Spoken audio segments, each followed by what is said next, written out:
This is the Simpit. I'm your host, Sean Cole, and today I have a very special guest on the show. Years and years ago on the old show, I actually did my all-time favorite DIY build, and that was the RS1 Do It Yourself rig by Ricmotech. And for a long time, ever since then, I've been in communication with, talking to Frank, Rico, who's on the show today, talking to him about various different products and the whole development of everything. And it's years since then. There's so much to talk to him about. So welcome to the show, Frank. How you doing today? I'm doing great. Thanks for having me. So one thing, let's go back in time. I just briefly, the RS1, this was a great thing. I get these blueprints. I get to build my own rig. It's DIY, but it's DIY to perfection. Was that your original product? That was my original product, and that was actually, I created that before I created the company. When I wanted to get into sim racing, I wanted to build my own rig, just because I've always been a fabricator, a builder, and so I wanted to build my own rig. And I created the design. I spent nights and nights and nights kind of perfecting it, finally built it, and everybody that saw it said, "Wow, that's fantastic. Where'd you get that?" And I said, "Well, I built that." And they said, no, you need to sell this. This is great. I just kind of brainstormed, okay, if I wanted to sell this, how am I going to sell it? And it just didn't make sense to put this this heavy rig together and then ship it. So the light bulb went off in my head, and I said, this should be a set of DIY plans. This is something that everybody can get locally. There's no sense in shipping wood across the country when people can just buy it locally. They just need to know how to put it together. And so the same way that I put it together, I drew up the plans, I printed them out full size so that I could use them as cutting templates, just led me to, hey, I need to make this a commercial product, make it available for people so that it's nice and easy. And that's how it came about. So yeah, you literally take the full size templates, you unfold them, tape them down or glue it down to a sheet of wood, and you cut on the dotted lines, you drill on the X's, and then you take all those pieces and you put it together. And I've gone through several variations and improvements to it, thanks to customers that tell me, oh, it'd be nice if the pedal angle were a little bit steeper and things like that. So all that's in there. But it's been a great product, and customers that get it, it's almost like a cult following. They build it, they're so proud that they built it, and you know, they send me pictures. It's great. I put it up on Facebook for people to see. Every time we talk about it, you know, put some kind of a post up there. Everybody throws in their picture saying, you know, I built one too. Look at mine. Look at mine. Look how I painted it. And so yeah, it's been a fantastic start to the company. To this day, I get emails of people, or you know what, this is most fascinating. When I meet people at like a trade show or a track, they come up to me and they're like, I built an RS1 after watching you do it. It was like, you know, and it's like, people want to share that. And one thing that I loved is it takes somebody with mediocre skills and makes them a professional. So, I mean, it's kind of fascinating. If you don't really know what you're doing, as long as you kind of know what you're going to do or what you're doing, the plans just get you to that finish line perfectly.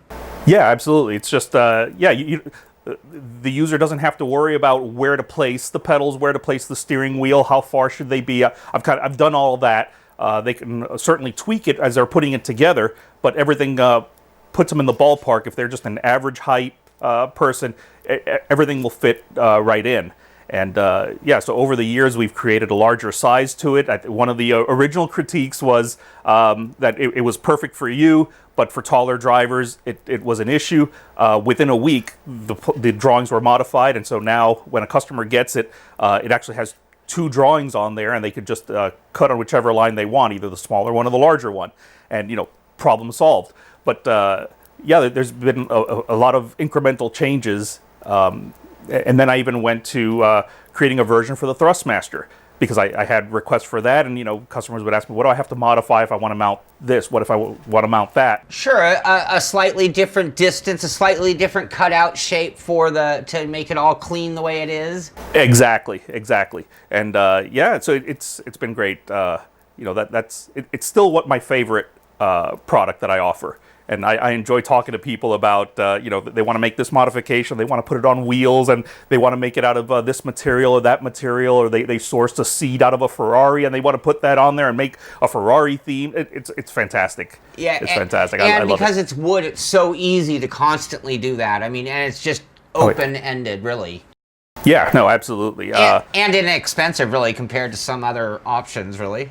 Oh, sure. Yeah, it's very inexpensive, and I found that, once they build it, even though it's designed specifically for either a Logitech or a Thrustmaster, down the road, if they want to upgrade something, if they want to change something, they've already got the basic skill set and the basic concept of it, and they automatically know, I just need to make this again, but make it a little bit longer, a little bit taller, a little bit wider, so that it could fit my new wheel or my new pedals or whatever it is. And so it empowers the person, it empowers the user to, then later make modifications, and it's that sense of pride of building something yourself.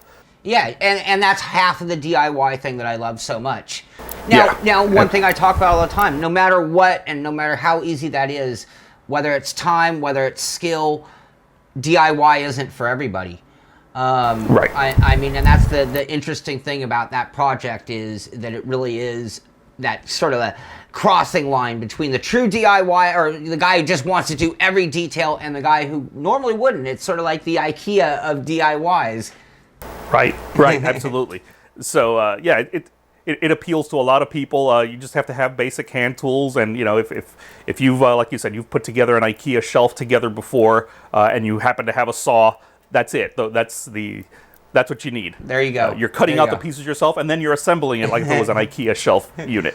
Yeah. Yeah. So from there, basically, I mean, I know that you moved on to button boxes, pedals, mods to wheels, mods to brakes, all sorts of different products. My biggest question is what actually came next, and how did you progress from being like known as the rig guy, which now I wouldn't even define you as the rig guy. I define you as an aftermarket sim racing product guy, really. Yeah, so the next product was the load cell kit for the Logitech pedals.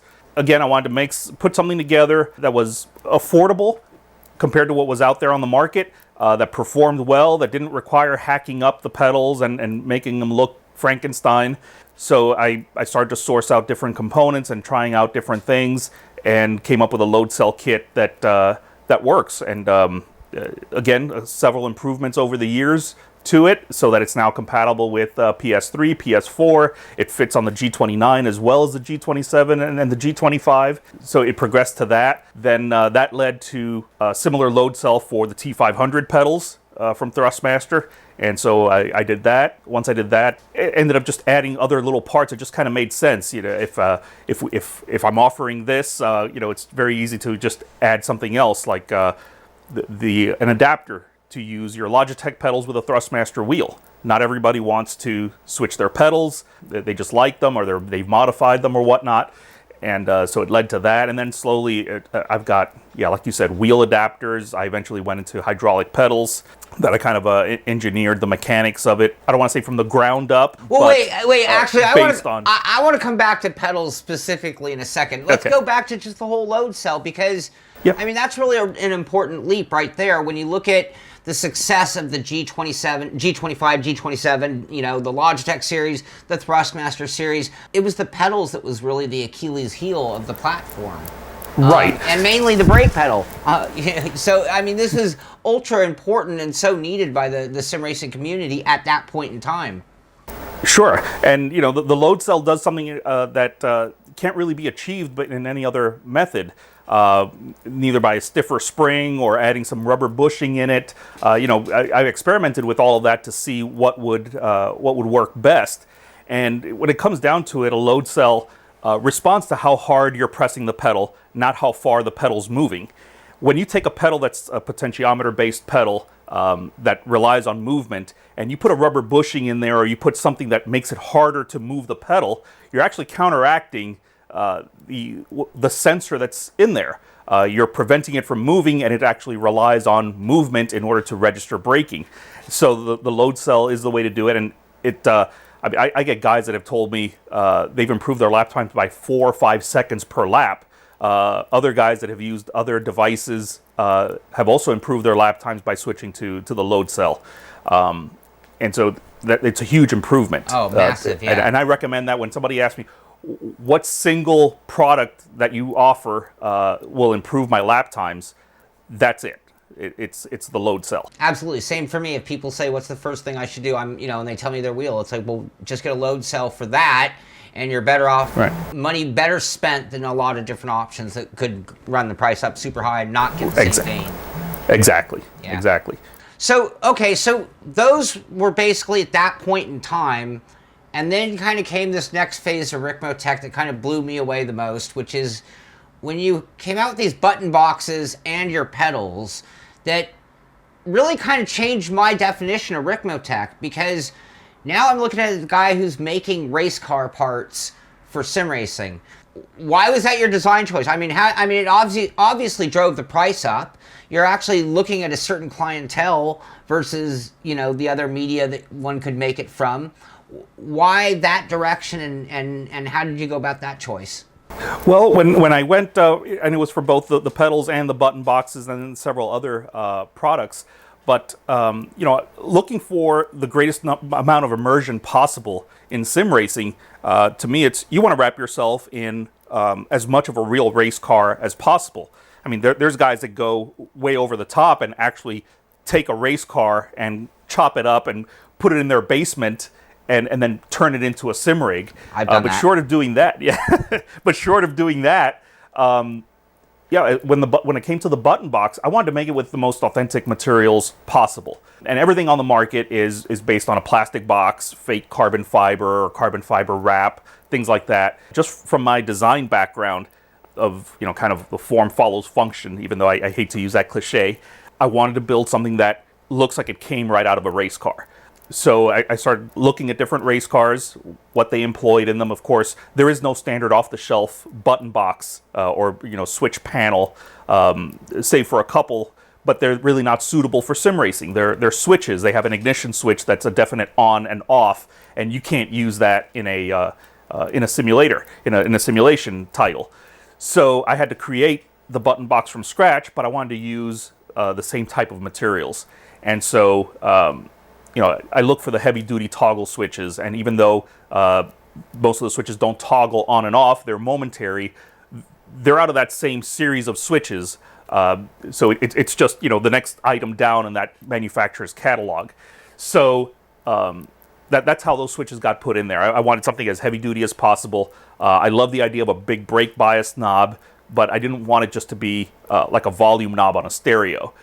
So I ended up devising a mechanism that puts some drag on it. So it's actually as if you're turning a brake bias valve. You feel a little bit of resistance to it. If you accidentally bump into it, you're not going to kick it over 3 notches and ruin your brake bias. It's not going to move by just bumping into it. You have to consciously grab it and turn it.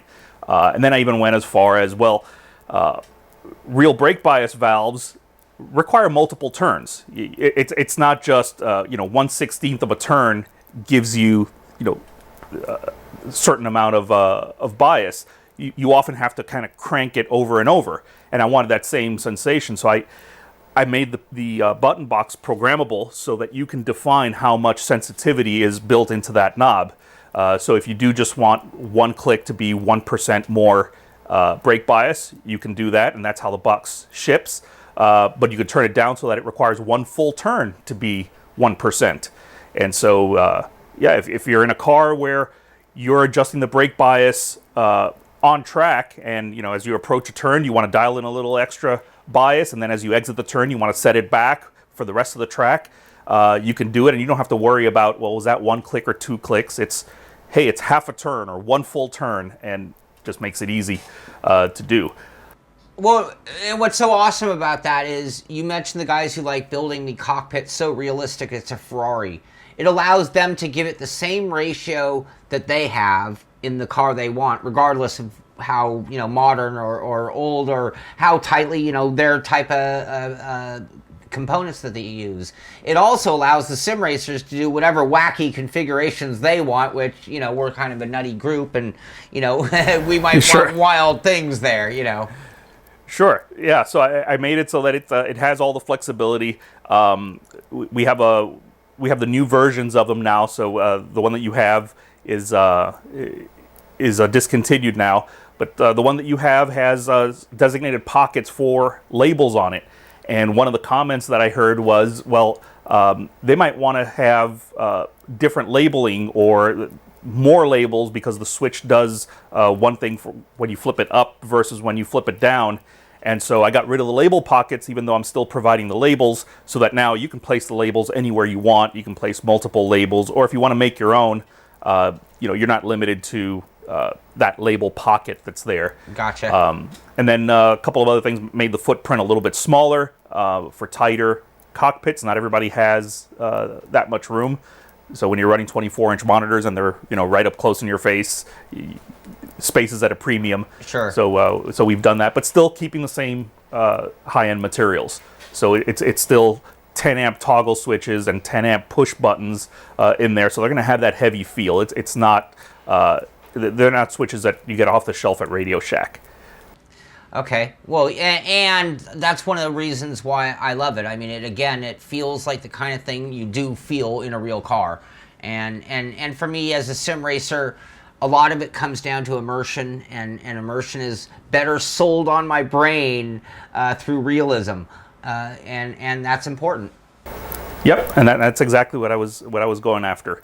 I wanted something different from what was already offered out there, and but something that offered immersion. All right, now I want to move on to which is absolutely my favorite part of your lineup, and it's the pedals that I use. Again, if I'm not testing another set of pedals, these are the pedals I use, and it's purely by the fact that they're my favorite pedals I've ever tested on the show.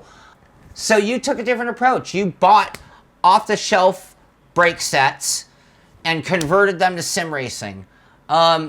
Is that is that complicated? I mean, I can't even imagine trying to take that on. It's well, when I wanted to come up with a higher end set of pedals, and this was happening in parallel when I was developing the load cell. I just wanted to see which route was going to be better, and in the end, I realized that both routes have their merit.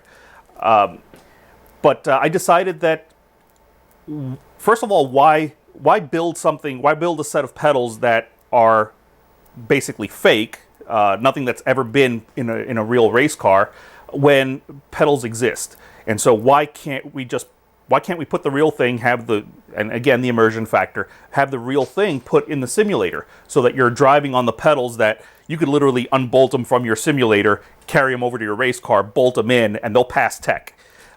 Where it's the only way that you can't really say that about many other pedals that are on the market for sim racing. And so then I started to engineer that, and my whole philosophy with kind of figuring out what the pedals should feel like is, first I start by analyzing what makes that pedal feel that way in the real car. And then if I replicate that mechanism, then the feel will be there. So hydraulic was the way to do it. I thought about other ways of not needing that, doing a load cell or other mechanisms. But again, it's not the mechanism that you're actually stepping on when you're in a real car, when you're in a real race car. So it came down to analyzing everything. What happens with the fluid when you step on the pedal? Does the fluid squeeze? Does it not squeeze? Why does the pedal give? Turns out it gives because the brake hoses expand like a balloon, and the brake calipers actually spread under the pressure. And so that's why the pedal gives. So I engineered all of that into it. So it isn't just we'll just put some fluid in there and put some rubber bushings on, and there it works. I've figured out what it takes to make the mechanism replicate what's happening in the real car. And that also extends to the clutch pedal now with our pedals, where we're mimicking the pressure plate spring. The pressure plate spring is a unique spring. It's not a coil spring or any other type of kind of off-the-shelf spring. It's a diaphragm spring. And so we now use cone-shaped diaphragm springs in our clutch. Obviously, we have to reduce it down, and we have to do some other things to get the forces up while keeping the size compact, because we don't have room for a 12-inch diameter pressure plate in our rigs. But we're replicating that as well. And then with the sensors, I didn't want to use potentiometers. Potentiometers, they have a little bit of slop in them. when you're pushing versus when they're being pulled back on. There's a little bit of slop there. There's also wear. There's noise that's associated with them. I designed a Hall effect sensor to go into the gas pedal. There is no slop there. It's literally a sensor and a magnet, and the sensor determines how far the magnet is away from the sensor and provides a reading. And as long as you don't move that sensor, that output is there. And then I had to develop some digital processing of the signals to make sure that the signals that were being fed into the PC mimic the reaction that's happening in real life. What the sensor is reading is not a one-to-one relationship with what's actually going on. So there's a little bit of modification that happens to that in order to get the right feel. And so altogether, that comes in where now you have a good response of the throttle pedal, good response of the brake, good response of the clutch. It feels like it's responding the way it would in a real car. And so that's how it all came together. And then I just have different variations of pedals. They're all off the shelf, from Tilton's to Willwood's.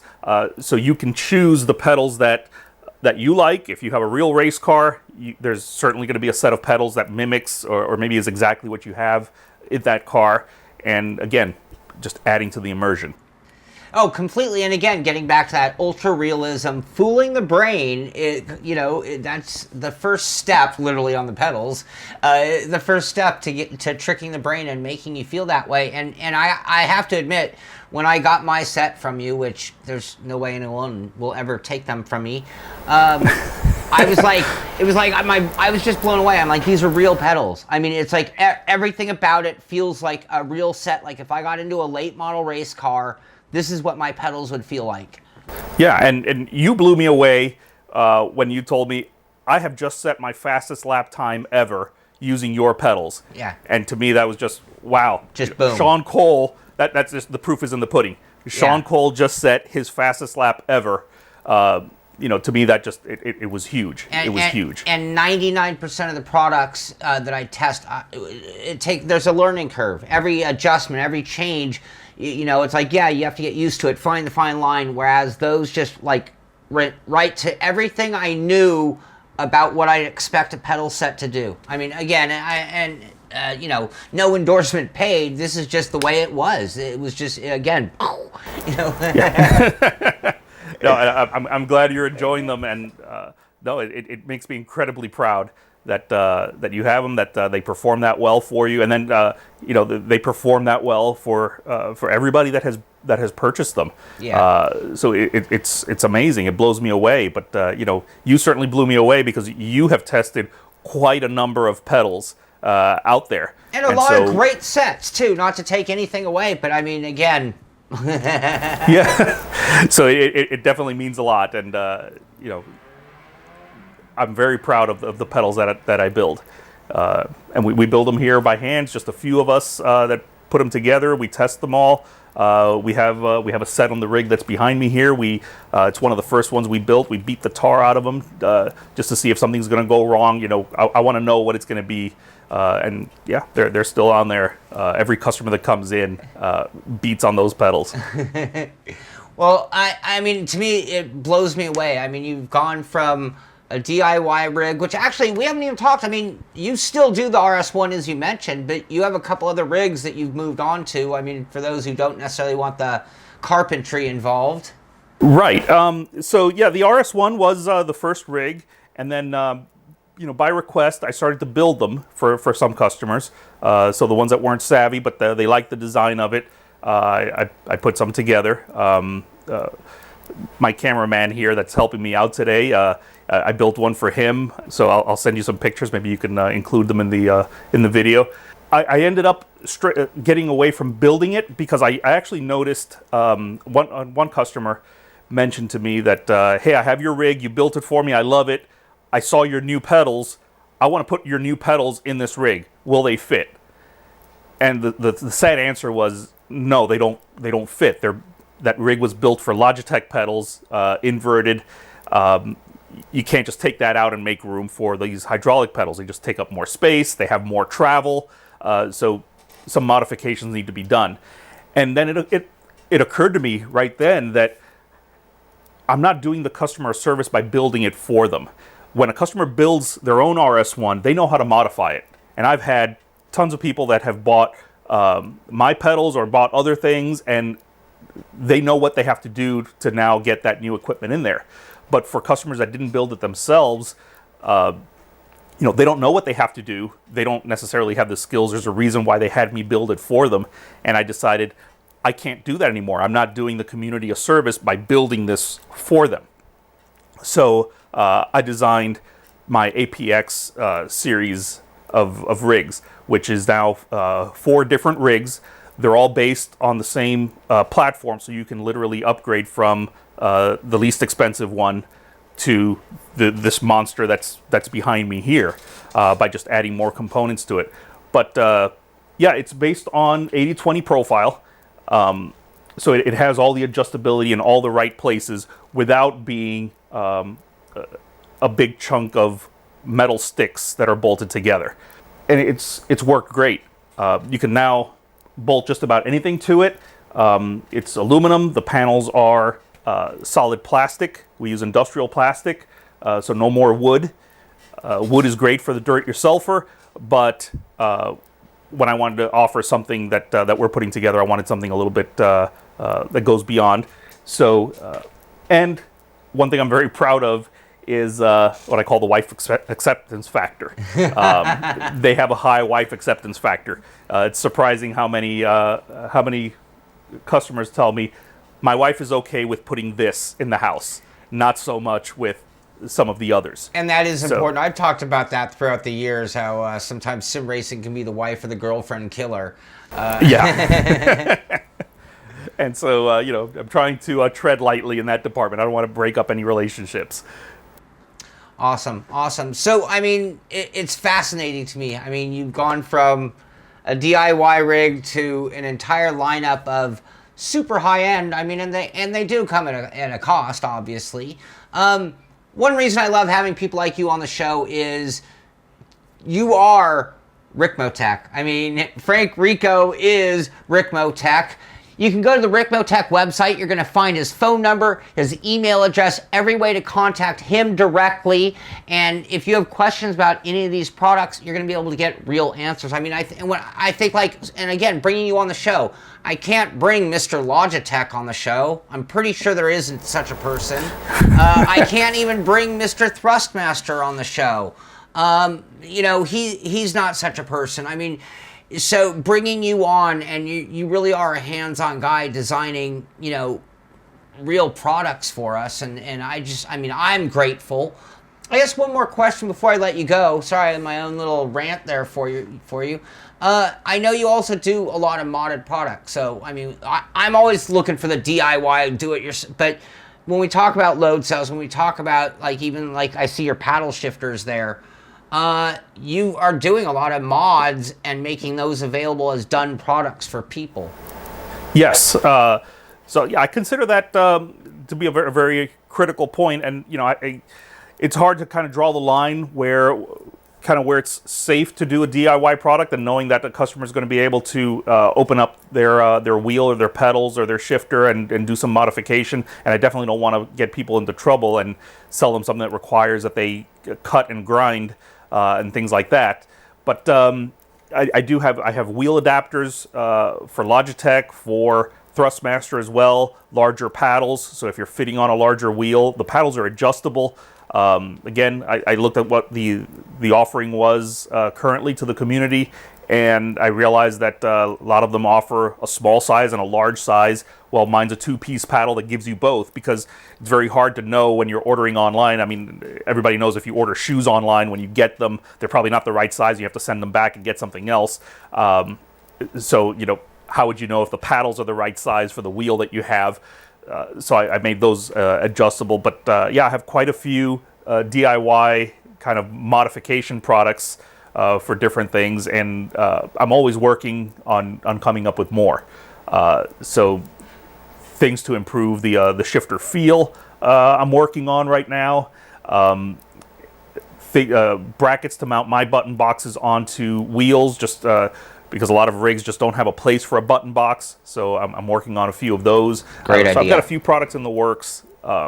that are just kind of little brackets and things like that, to brackets, adapters to make things work. Awesome, awesome. Beyond that, what's next from Ricmotech? Well, so this monster rig behind me, that's a motion rig. So I can move out of the way a little bit for you, but I don't want to disclose too much yet. But yeah, I've always gotten requests for a motion rig, and so you know, got to give the people what they want. So this is it. And again, you know, even starting with a small rig like this one here, that can be upgraded to the large rig. Oh, that's awesome. We're doing testing on that. Yeah. So exactly. So you're not, you know, this is a smaller rig. This is the APX 500. It comes in at an entry-level price point, something you could just pull up in front of your TV, very similar to the RS1. So this is kind of the RS1 replacement. If you don't want to build it yourself, this is what I would send you. You pull it up in front of your TV, and you know, you're ready to go. It mounts wheel pedals and a shifter and a seat. And so, but this can be upgraded to that large rig, which has a lot more structure and support to it to be able to withstand motion, be able to mount button boxes, handbrakes, keyboard, even a cup holder comes on that big one. And that thing's holding 40-inch TVs on it, all on one unit. So yeah, that we're working on that. We're working on a direct drive wheel that's actually powered by AccuForce. But it's our own version, so we'll be working on that and getting that out as part of a full package. And got a few other things in store that I'm not at liberty to disclose just yet. No, now one thing I think you mentioned, I just want to be clear, did you mention the whole thing's moving? So you've got an entire monitor, pedals, everything's moving all over? Yes, so on this one, everything moves with you, including the monitors. So it's full motion in the full sense of full. It's moving everything with you, and it really adds a lot to the experience when you're not just moving in relation to the screens. Your brain is able to process these things and sees that the screens are stationary, and it's you that leaned, and so it's not really sending the right messages. Where with this, you know, especially if you turn off the lights in the room, everything moves with you. You really have no knowledge that you've moved. You just feel the sensation that you've moved, but because everything moves with you, absolutely, it adds to the immersion. Oh, completely. Oh, completely. And so fascinating. So you can go from this to that. I mean, obviously, that is quite a structure to be able to hold those monitors and move. Yes. And I can piece by piece go from that to that. Theoretically, you can, yeah. So I don't have all the upgrade parts because there's so many upgrade paths depending on where you started and where you want to end up. But you know, that's why I'm accessible on the phone. So somebody can just pick up the phone and say, "Hey, I bought your APX 500. I want to convert it into an APX 3000 with motion. What parts do I need?" And I'll put a quote together for those components. That's very cool. And so the great thing is, yeah, you don't have to throw away anything that you've already invested in. There's a clear upgrade path. That is very cool. Very, very cool. Oh, so well, thank you. Frank, again, I mean, the main reason I really wanted to bring you on, I mean, give people an opportunity to see how many things you have, but mainly see that, you know, you're the guy behind this. And, you know, again, we've been friends for so long. We talk sim racing, we talk products all the time, and it's been a pleasure knowing you. It's been a pleasure talking to you all the time, and it's been really cool having you on the show today. So thanks for coming on. No problem. Thank you. My pleasure. Thank you for having me. It's been great. It's been fun. So there you have it, Frank Rico of Ricmotech, the man behind some of my favorite products, the stuff that I race on weekly in the series that you see me running on. This is the equipment that I love. I mean, it's hardcore. It comes at a price. I mean, you know that. Check it out at ricmotech.com. This is the Simpit. I'm Sean Cole. I'll see you on the track.